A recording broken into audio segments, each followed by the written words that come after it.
WhatsApp guys, welcome back once again. So दोस्तों, आज की मूवी जो एक्सप्लेन करने वाले हैं उसका नाम है फिशमैन। दोस्तों, ये एक ऐसे इंसान की कहानी है जिसके ऊपर करा गया एक एक्सपेरिमेंट ने उसकी पूरी ज़िंदगी बर्बाद कर दी। वो कैसा एक्सपेरिमेंट था, चलिए जानते हैं। कहानी की शुरुआत में हम टीवी न्यूज़ में हर जगह एक ही आदमी को टेलीकास्ट होते हुए देखते हैं, लेकिन जैसे ही वो सबके सामने आता है मानो हर तरफ सन्नाटा छा जाता है। और ऐसा होता भी क्यों नहीं, क्योंकि लोगों ने ऐसा इंसान आज तक नहीं देखा था। क्योंकि इसका आधा शरीर फिश का होता है और आधा शरीर इंसान का। वो पूरी दुनिया में फेमस हो चुका था। कुछ लोगों के लिए वो एक स्टार की तरह था, लेकिन कुछ लोग के लिए वो एक शैतान बन चुका था। लेकिन आखिर में ये आदमी ऐसा कैसे बन गया, ये आपको थोड़ी देर में पता चल जाएगा। वेल दोस्तों, अब हम देखते हैं कि इस एक्सपेरिमेंट को 5 साल बीत चुके हैं और उस इंसिडेंट के बाद उस आदमी को आज तक किसी ने नहीं देखा। अब सीन कट होता और हम एक सैंगवन नाम के आदमी को देखते हैं और वही है जो हमें कहानी सुना रहा है।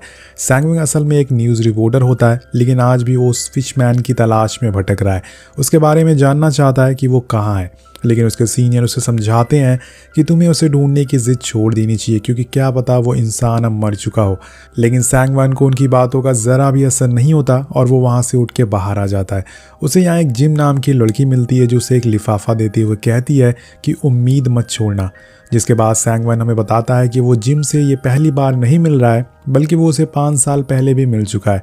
सीन कट होता और हम सीधे रिवर्स में जाते हैं, यानी कि 5 साल पहले, जहाँ पर हम सैंगवन को देखते हैं जो रिपोर्टर की जॉब पाने के लिए इंटरव्यू देता है। लेकिन वहाँ के सीनियर उसे कहते हैं कि तुम्हें एक लड़की का इंटरव्यू लेना होगा, जिसके बाद हम डिसाइड करेंगे कि तुम्हें यह जॉब मिलेगी या फिर नहीं।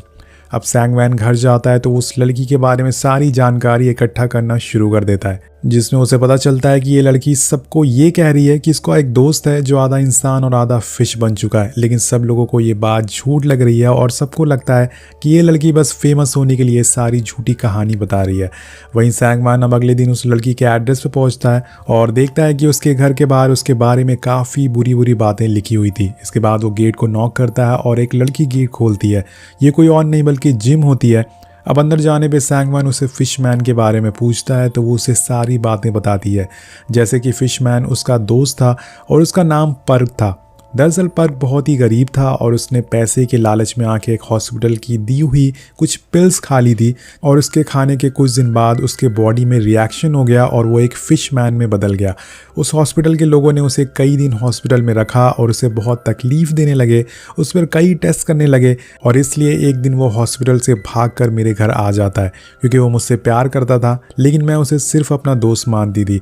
अब वो बताती है कि कुछ दिन बाद उसमें भी पैसों की लालच आ गई, इसलिए उसने उसे दोबारा उसी हॉस्पिटल वालों को बेच दिया। कैसी लड़की है यार ये। अब सैंगवन उसे पूछता है कि आखिर एक आदमी कैसे फिश बन सकता है। जिम उसे उस हॉस्पिटल के बारे में बताती है, जिसके बाद वो लोग डिसाइड करते हैं कि वो पर्क से मिलने हॉस्पिटल जाएंगे और उसकी कहानी जानेंगे। अब जिम उसे लेकर वहाँ जाती है, लेकिन जिस रूम में उसे रखा गया था वो असल में एक कार्ड से खुलता था। अब इन लोगों के पास कोई कार्ड नहीं होता तो जिम वहाँ का फायर सिस्टम ऑन कर देती है, जिसके बाद सारे लोग बाहर भागना चालू कर देते हैं और जिस रूम में पर्क था वहाँ के डॉक्टर भी बाहर आ जाते हैं। इसी का फ़ायदा उठा के वो दोनों अंदर घुस जाते हैं और यहाँ हम देखते हैं कि उस रूम में हर जगह बस अजीब अजीब सी चीज़ें रखी हुई थी। अब कुछ देर बाद जिम को पर्क दिख जाता है जिस पर कुछ एक्सपेरिमेंट चल रहा था। वो बेहोश हुआ था। जिम उसकी एक वीडियो बनाती है और वहीं लाइव आ जाती है और कुछ ही देर में ये वीडियो पूरी दुनिया में वायरल हो जाता है। चारों तरफ पर्क की चर्चा होने लगती है। न्यूज़ वाले भी हॉस्पिटल की काफ़ी बेइज्जती करते हैं कि कैसे एक इंसान को अपने मतलब के लिए उसकी जान खतरे में डाल सकते हैं ये हॉस्पिटल वाले। लेकिन दोस्तों, इसका सबसे ज़्यादा फ़ायदा सैंगवन को होता है, क्योंकि उसकी इस वीडियो की वजह से अब वो फुल टाइम रिपोर्टर बन चुका था और उसे ये जानकर बेहद खुशी मिलती है, क्योंकि अब उसका सपना पूरा होने जा रहा था। लेकिन जाते जाते उसका सीनियर उसे कहता है कि तुम्हें अभी अपने बारे में किसी को कुछ नहीं बताना है, क्योंकि तुम्हें अभी पर्क के बारे में और जानकारी इकट्ठा करनी है। आगे हम पर्क को जिम के घर पर देखते हैं, जहाँ पे सैंगवन भी मौजूद था।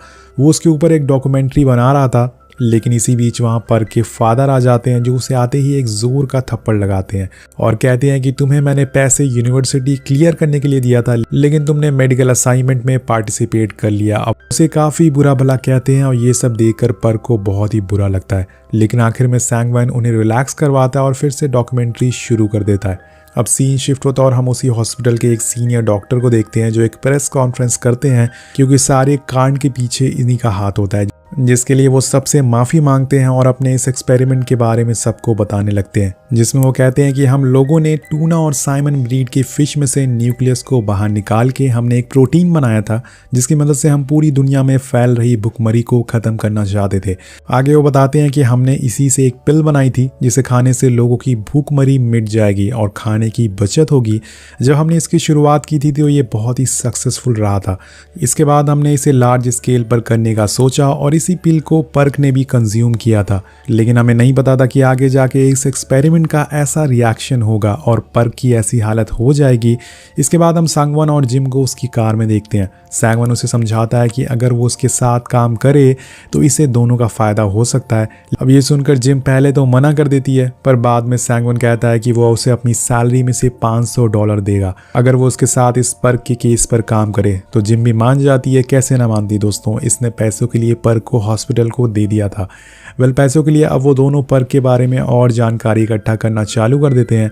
दोनों वहां से हॉस्पिटल की पार्किंग में जाते हैं और वहां उसी डॉक्टर के पीछे लग जाते हैं जिसने अभी थोड़ी देर पहले सबसे माफ़ी मांगी थी, लेकिन इससे पहले कि वो उसे कुछ पूछ पाते डॉक्टर उनसे बच के वहां से भाग जाता है। और इसकी यही वजह हो सकती है कि उन्हें कुछ ऐसी जानकारी पता हो जो वो किसी के साथ शेयर नहीं करना चाहते।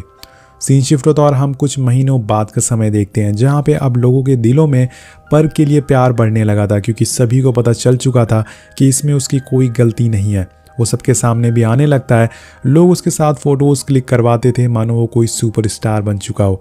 और कुछ दिन बाद हमें पता चलता है कि पर्क ने उस हॉस्पिटल पर केस किया था और अब वो केस भी जीत चुका है।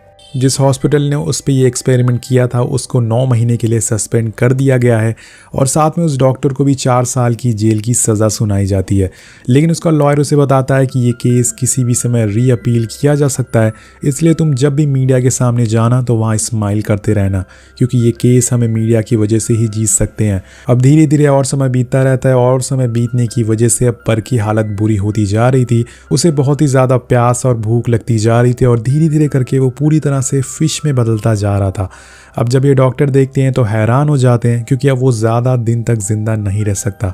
अब ये खबर सुन के सारे लोग पर्क को एक होली वाली जगह पर ले जाते हैं जहां उसके साथ जादू टोना किया जाता है, लेकिन वहां उसकी हालत ठीक होने के बजाय और ज़्यादा बिगड़ जाती है, जिसकी वजह से वो लोग उसे लेके वापस आते हैं। और इसी बीच रास्ते में जिम और पर्क के फादर के बीच में पर्क को लेके बहस होना शुरू हो जाती है। वहीं जिम को लगता है कि उसके फादर बस पेमेंट लेने के लिए उसके साथ हैं। जहां हॉस्पिटल से पेमेंट मिली वो पर्क को अकेला छोड़ देंगे और उसे चले जाएंगे। अब धीरे धीरे करके ये बहस इतनी बड़ी हो जाती है कि पर्क के फादर जिम को बीच रास्ते में ही कार से उतार देते हैं। इसके बाद अब कुछ समय और बीतता है और अब कहानी में एक ट्विस्ट आ जाता है। चलता है कि पर्क ने एक नर्स के साथ बदतमीजी की थी और जब ये बात दुनिया वाले सुनते हैं तो वो पर्क से बहुत ही नाराज हो जाते हैं और उसका पुतला जलाने लगते हैं। उन सभी का मानना था कि पर्क एक शैतान बन चुका है। दरअसल दोस्तों ये एक चाल होती है पर्क को फंसाने की।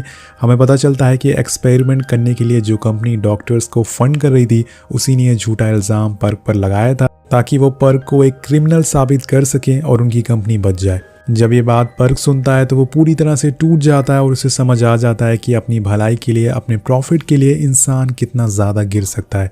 एक तो पहले से ही उसके ऊपर इतनी मुसीबत थी और अब एक और मुसीबत उसके सर पर आ गई है। इन सब से परेशान होकर पर्क अपना घर छोड़ के चला जाता है और साथ में एक नोट भी छोड़ देता है। जब ये बात सांगवन को पता चलती है तो वो उसके फादर की मदद करने के लिए हाँ कर देता है और पर्क को ढूंढने में लग जाता है। लेकिन एक तरफ उसकी रिपोर्टिंग की जॉब भी होती है और अब उसके सीनियर उसे वापस ऑफिस बुला रहे थे, क्योंकि उनका मानना था कि अब पर्क के ऊपर रिपोर्टिंग करने का कोई फ़ायदा नहीं है, क्योंकि अब वो दुनिया की नज़रों में गिर चुका है। अब उसी रात जब सांगवन अपने ऑफिस पर्क से रिलेटेड कुछ चीज़ें लेने जाता है और तभी उसके ऑफिस के बाहर कुछ लोग आ जाते हैं जो उसे मारने लगते हैं और बहुत ही बुरा भला कहते हैं और कहते हैं कि उसने पर्क की झूठी खबरें दिखाई थी। अब इस बात से सांगवन बहुत दुखी हो जाता है और वापस अपने घर आता है। लेकिन जैसे ही वो घर में एंटर होता है उसे पता चलता है कि उसके घर का गेट ओपन हुआ है। जब वो घर के अंदर जाता है तो उसे अपने बाथरूम टब में पर्क दिखता है जिसके सर पे काफ़ी चोट लगी हुई थी। वो बताता है कि बीच रास्ते में उसे कुछ लोगों ने देख लिया था, जिसके बाद उन्होंने उसे बहुत ही मारा। अब सांगवन उसकी मरहम पट्टी करता है और आगे वो दोनों काफ़ी बातें करते हैं, जिसके बाद सांगवन बताता है कि उसका एक सपना था कि वो एक अच्छा रिपोर्टर बन सके, एक सच्चा रिपोर्टर बन सके, ताकि वो गरीब लोगों की आवाज़ को उठा सके, लेकिन उसका ये सपना आज तक पूरा नहीं हो सका। ये बोल के वहाँ से सोने के लिए निकल जाता है और पर्क से भी सोने को बोलता है, लेकिन वो वहीं टब में आज रात रहना चाहता है क्योंकि आज वो बहुत ही उदास है। अब अगली सुबह सैंगवन पर्क के लॉयर के पास जाता है और उसे कुछ बात करने के लिए, लेकिन वो वहाँ कुछ ऐसा देखता है जिससे उसके होश उड़ जाते हैं। वो देखता है कि वही सीनियर डॉक्टर और पर्क का लॉयर दोनों आपस में बात कर रहे थे, जिसका मतलब कि ये दोनों आपस में मिले हुए हैं और पर्क को फंसाना चाहते हैं। अब सैंगवन वहाँ से घर आ जाता है, लेकिन उसे यहाँ एक और झटका लगता है और अंदर घुसते ही उसे पर्क की लटकी हुई बॉडी मिलती है। ये देखकर वो पूरी तरह से शॉक हो जाता है, उसे फौरन नीचे उतारता है और हॉस्पिटल लेके जाता है। और हॉस्पिटल में पर्क के फादर आते हैं, जहाँ पर पहले से सैंगवन मौजूद था। कुछ देर बाद वहाँ लॉयर भी आता है और आते ही सैंगवन का गला पकड़ लेता है और बोलता है कि तुम कोई डॉक्यूमेंट्री नहीं बनाना चाहते थे, असल में तुम एक रिपोर्टर हो जो अपने प्रॉफिट के लिए सब कर रहा है। अब सैंगवन भी उसकी सच्चाई बोल देता है कि वो डॉक्टर से मिला हुआ है और ये सब पर्क के फादर सुन रहे होते हैं। अब दोनों को वो चुप कराते हैं और कुछ देर बाद वो लॉयर से कहते हैं कि अगर मैं केस हार जाऊं तो मुझे कितने पैसे मिलेंगे, यानी कि अब ये भी केस हारना चाहते हैं। किसी को भी पर्क की नहीं पड़ी है। वेल इसी बीच हम पर्क को देखते हैं जिसकी जान बच जाती है और कुछ समय और बीत जाते हैं। अब पर्क पूरी तरह से ठीक हो चुका है, तो वो एक दिन जिम से मिलने जाता है, जो कि अब सिविल सर्विस की तैयारी कर रही होती है। थोड़ी देर बात करने के बाद वो पर्क को सारी सच्चाई बता देती है कि वो उसे प्यार नहीं करती, वो बस उसके लिए एक अच्छा दोस्त है और उसने उसे कुछ पैसों के बदले लालच में उसे हॉस्पिटल में दे दिया था। ये सब सुनकर पर्क को काफ़ी दुख होता है, लेकिन वो बोलता है कि मुझे ये सच्चाई पहले से ही पता थी। जिसके बाद वो उसके पास आता है और उसे कुछ पैसे दे के वहाँ से चुपचाप उदास होकर चला जाता है। वो पूरी दुनिया में अकेला महसूस कर रहा था, उसकी केयर करने वाला कोई नहीं था। ये काफ़ी इमोशनल सीन होता है। अब कुछ दिन बाद हमें पता चलता है कि डॉक्टर्स ने पर्क को दोबारा से अपने हॉस्पिटल में रख लिया है और उस पर और एक्सपेरिमेंट किए जा रहे हैं, उसे और तकलीफ दी जा रही है। पर्क को तकलीफ में देख के वहाँ सीनियर डॉक्टर आता है और उन लोगों को ऐसा करने से मना करता है। अब सीन शिफ्ट होता है और हमें पता चलता है कि जिस प्रोटीन को डॉक्टर ने बनाया था उसे कंपनी बहुत ही प्रॉफिट पर बेच रही है और कंपनी ने सिर्फ ये प्रॉफिट के लिए किया था, ना कि लोगों की भूखमरी मिटाने के लिए। अब ये जानकर डॉक्टर को बहुत ही बुरा लगता है कि उसने एक बेकसूर आदमी की ज़िंदगी बर्बाद कर दी सिर्फ कुछ प्रॉफिट के लिए।